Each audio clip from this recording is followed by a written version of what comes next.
Ooh. Now, why was this tosser thrown out of the magic circle? Tosser is a technical term in this particular... Was he using real magic? That's not the reason, but it's a damn good thought, isn't it? Now, what gets you thrown out of the magic circle? Giving away the secrets. Yes. You've put your finger on it. This guy, John Lenihan, was thrown out of the magic circle for giving away a particular...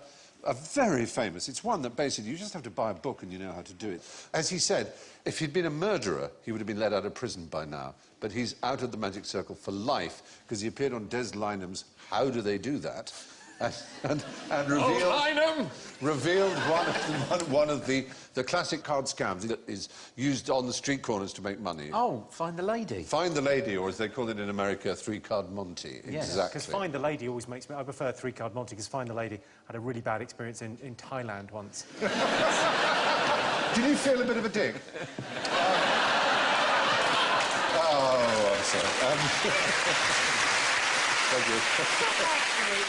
And they've always got the guy that comes up and goes, oh, this looks pretty good, everyone. I might have a go at this. You're right, they have their shills. Yeah. The guys who say exactly, put the money down and are paid out, you know, we've given you some money. Have you got it there with you? Oh, yeah, OK. I've got some money to pay you out in case you get it right. Here you are. Now, watch the screen. All you have to do is find the lady. So watch, and then... there we go. Okay. There she is. There she is. Oh, OK. Keep your eyes on her. Keep your eyes on her. OK. Which is she? You're saying the left? Yeah, left. Middle. Middle?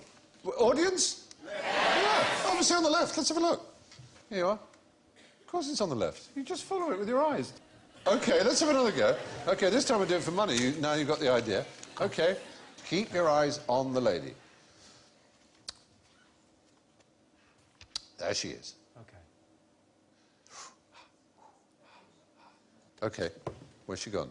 Right, OK, you three put it on a card each, and I will stick this in a lady's knickers in the... That's a whole other game. That's a whole other lady to find. There's a lady put her hand up over there, Steve.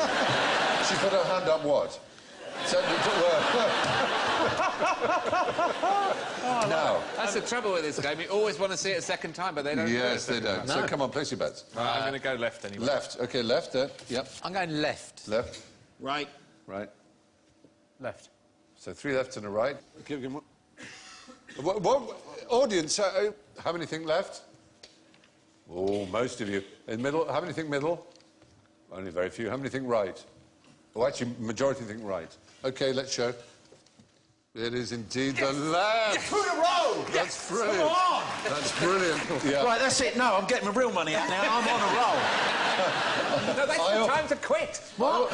I ought to explain when talking about John Lenihan, when I called him a tosser, that is the name for the guy who does that trick, is a tosser. It's called tossing. And you can win a lot of money by tossing. Ah! What the...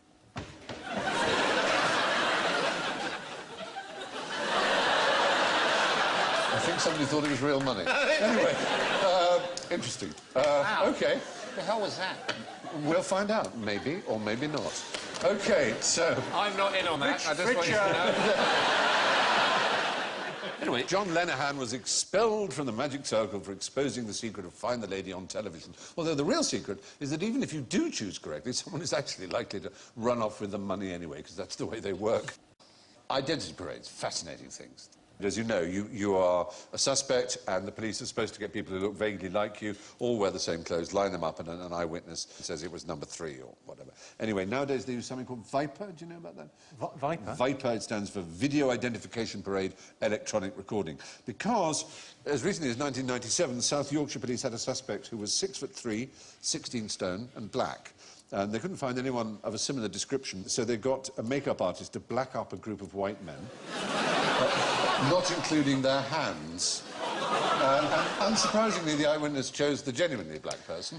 Well, these days they have all kinds of identity parades, but the old type that we're familiar with is nowadays not regarded as reliable. And there are reasons for that. And we might even be able to demonstrate what those reasons are, because earlier in the show, you may remember, a rascal ran across the set and stole some money straight from my hand. You all saw it happen. You apprehended him. Can you pick the culprit from this lineup? We've apprehended him, and we've got some others to see if you can find out who it is. OK, here they are, 1, 2, 3, and 4. So, Was it number 1, stealing our money? Was it number 2, stealing our hearts, or is that just me? Or was it number 3? Was it number 3, stealing himself for a spanking? Or was it number 4, stealing a format idea from Nevermind the Buzzcocks?